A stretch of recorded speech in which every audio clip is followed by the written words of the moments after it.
Assalamualaikum warahmatullahi wabarakatuh. Perkenalkan, nama saya Ahmad Maulana. Saya dari Fakultas Teknik Mesin. Saya di sini akan mempresentasikan tugas ilmu hayat yang saya kerjakan. Ini ada beberapa soal, ada 3 soal, namun saya baca sekalian sama jawabannya. Soal pertama, jelaskan bagaimana fenomena perubahan kesuburan dan populasi yang terjadi secara global. Maka negara dengan populasi terbesar di dunia, Tiongkok, merubah kebijakan negara karena penurunan tingkat kelahiran penduduk. Tingkat kesuburan rata global saat ini adalah sekitar 2 sampai 3 anak per wanita. Selama 50 tahun terakhir ini, tingkat kesuburan global telah berkurang setengahnya. Dan seiring berjalannya modernisasi masyarakat, jumlah anak perempuan menurun secara signifikan. Di era pra-modern ini, tingkat kesuburan hanya 4,5 hingga 7 anak per wanita. Saat ini angka kematian pada usia muda yang sangat-sangat tinggi membuat pertumbuhan penduduk tetap rendah. Ketika kesehatan membaik dan angka kematian penduduk menurun, kita bisa melihat percepatan pertumbuhan penduduk. Pertumbuhan penduduk yang sangat pesat ini kemudian berakhir seiring dengan menurunnya tingkat kesuburan dan mendekati 2 anak per wanita. Mengapa angka kesuburan global turun begitu cepat? Di sini ada 3 alasan.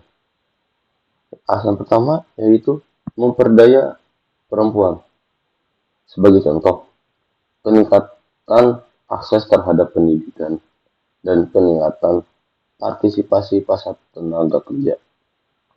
2. Menurunnya angka kematian anak. Ini faktor sebab penurunan begitu cepat secara global.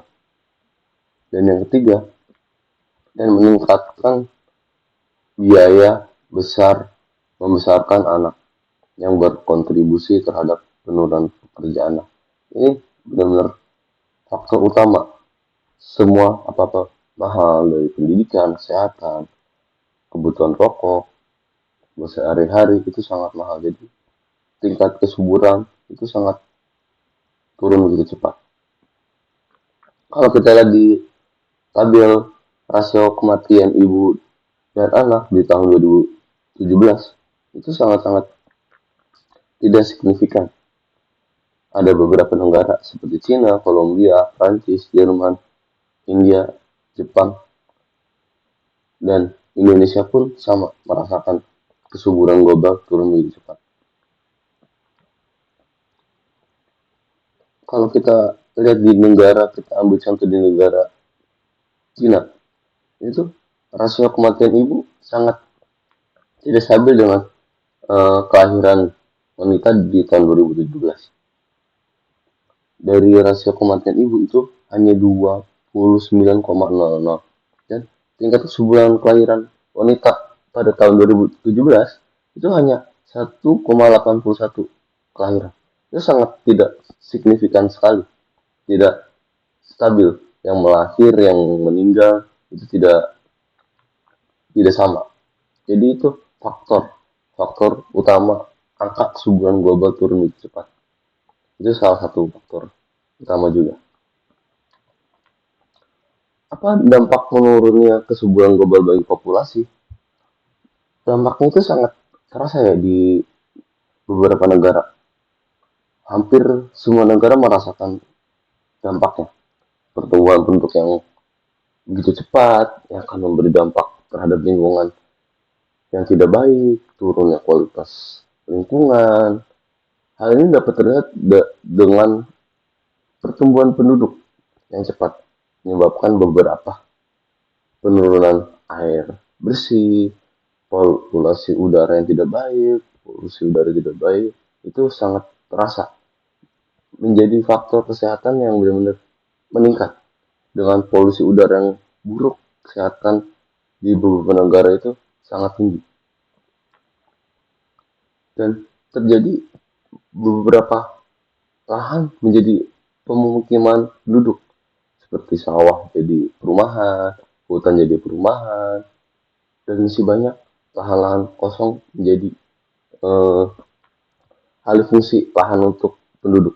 Ini penyebab akan terjadi banjir. Jadi menurunnya kesuburan global bagi populasi itu sangat berpengaruh.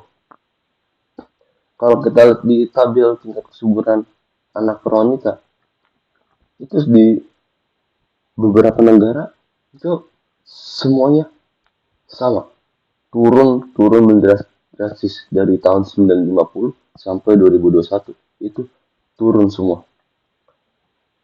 Ya balik lagi karena dari edukasinya kurang tepat, terus kebijakan pemerintahnya kurang tepat, terus eh, lingkungannya kurang baik, itu jadi faktor kesuburan global itu sangat turun, benar-benar sangat turun. Dan kebijakan pemerintah Tiongkok itu merubah kebijakan negara yang terkenal sangat padat itu dia membuat kebijakan karena penurunan tingkat kelahiran penduduk di Tiongkok pun sama dirasakan.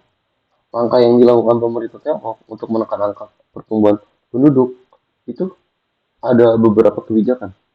Yang satu, meningkatkan kualitas untuk fasilitas kesehatan. Contohnya, diberi obat secara gratis, vitamin, edukasi terhadap kesehatan, makanan, minuman yang sehat, pola makan yang baik, pola kehidupan yang baik, terus memperbanyak area rumah sakit akan mempermudah ketika orang sakit. Memberi tunjangan bagi keluarga yang memiliki lebih dari 3 anak itu sangat membantu sekali. Karena semakin banyak anak itu semakin banyak pengeluaran biaya pokok, kesehatan, terus pendidikan itu sangat banyak dikeluarkan. Terus ada melarang penduduk untuk menikah. Ini ada kebijakan untuk melarang untuk menikah itu udah diatur oleh pemerintah Tiongkok. Membatasi jumlah anak yang boleh dimiliki pun sama. Semua itu diatur oleh pemerintah Tiongkok agar eh, tingkat kesuburan di suatu negara Tiongkok itu stabil, agar perekonomiannya pun merata.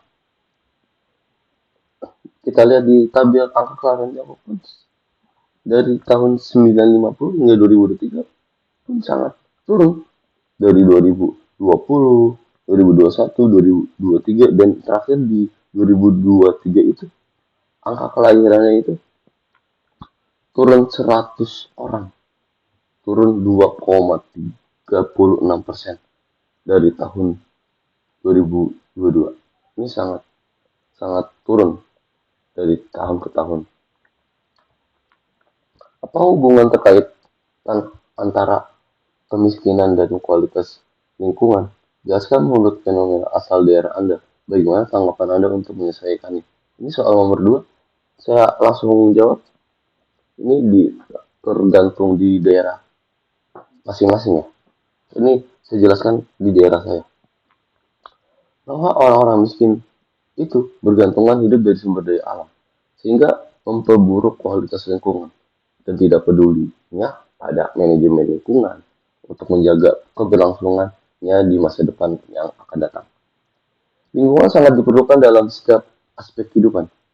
Sering kali kita lihat orang-orang itu bergantung terhadap lingkungan. Karena sebenarnya lingkungan itu baik untuk semua orang. Tapi kalau tidak kita jaga, tidak kita pertanggungjawabkan, itu atas kerusakannya sangat dirasakan semua orang. Sebagai contohnya kita menebang pohon sembarangan, membakar sampah, membuang sampah sembarangan, itu merusak kualitas lingkungan. Itu sangat kerasa. Semuanya merasakannya. Kemiskinan faktor utama penyebab rusaknya lingkungan kekurangan yang dimiliki memaksakan jutaan orang untuk menghancurkan sumber daya alam yang ada di sekitar mereka agar dapat bertahan hidup. Ya seperti kita, contoh penebangan pohon secara massal itu sebagai contoh untuk bertahan hidup. Dari hasil penebangan pohon untuk itu dapat pohon dari pohon menghasilkan kayu, kayu dijual, tapi dia tidak menanam kembali, itu sangat merusak lingkungan. Tapi orang miskin yang tinggal di daerah perkotaan itu lebih berpotensi merusak kualitas lingkungan dibandingkan dengan penduduk miskin di daerah. Ya, sebagai contoh, kalau orang miskin di perkotaan itu merusak, itu ya dia bagaimana caranya untuk bertahan hidup. Dia apapun yang dilakukan, contohnya kayak dia eh, berjualan kayu, tapi dia tidak memikirkan untuk menanamnya kembali. Dia eh, beda dengan di pedesaan. Pedesaan itu sangat apa ya? Ketika dia dia menghasilkan panen, dia akan kembali menanam. Itu eh, lebih baik kualitas lingkungan di pedesaan daripada di perkotaan. Seharusnya pemerintah juga membuat kebijakan agar kualitas lingkungan tetap terjaga. Maka penurunan angka kemiskinan perlu mendapat perhatian sekali gitu. Pembangunan berkelanjutan tidak hanya meningkatkan gross nation income, tapi juga siapa yang menghasilkannya. Jika semua penduduk keluar dari kemiskinan, maka pembagian bantuan pertumbuhan ekonomi dapat dirasakan oleh semua pihak. Ini tanggapan saya untuk menyelesaikan kemiskinan dan kualitas lingkungan di daerah saya sebagai berikut. Satu, edukasi terhadap pentingnya menjaga lingkungan sekitar kita. Sebagai contohnya, membuang sampah pada tempatnya, memisahkan sampah organik dan organik, maupun sampah B3. B3 itu sangat bahaya. Itu ada aki, ada baterai bekas, lembar resin, kemasan bekas, oli bekas, dan sampah elektronik. Ini harus benar-benar dipisahkan itu. Jangan disatukan karena dampaknya itu tidak bisa didaur ulang. Karena sampah ini sangat berbahaya. Terus kedua itu pemerintah bekerja sama dengan masyarakat untuk menciptakan lapangan kerja yang merata maupun itu industri ataupun UMKM. Sebagai contohnya membuka lowongan di perusahaan, industri, dan pemerintah support terhadap usaha yang ada di desa. Contohnya di desa itu banyak kerajinan tangan, terus olahan rumah yang bisa dijual seperti eh, keripik pisang, terus jualan tahu, uh, banyak sekali UMKM di desa yang harus disupport oleh pemerintah. Yang ketiga, edukasi terhadap KB. KB itu keluarga berencana. Itu tujuannya untuk mewujudkan masyarakat yang sejahtera, khususnya bagi ibu dan anak, serta mengendalikan pertambahan penduduk suatu negara sesuai dengan norma keluarga kecil bagi sejahtera atau yang disebut NKKBS, yaitu dengan jalannya mengendalikan jumlah kelahiran. Warga edukasi terhadap KB itu sangat penting. Kita mau memiliki berapa anak, jarak jarak antar anak, di usia berapa kita memiliki anak, itu sangat berpengaruh untuk menangani kemiskinan dan kualitas lingkungan. Karena kita harus memikirkan kesehatan kesehatan anak dari aspek pendidikan, kesehatan, terus kehidupan sehari-hari, itu harus diperhatikan, benar-benar harus diperhatikan sekali. Soal yang ketiga, mengapa hewan besar dan ganas itu langka? Apa kaitannya dengan piramida makanan? Sini saya jawab, mengapa hewan besar dan ganas itu langka?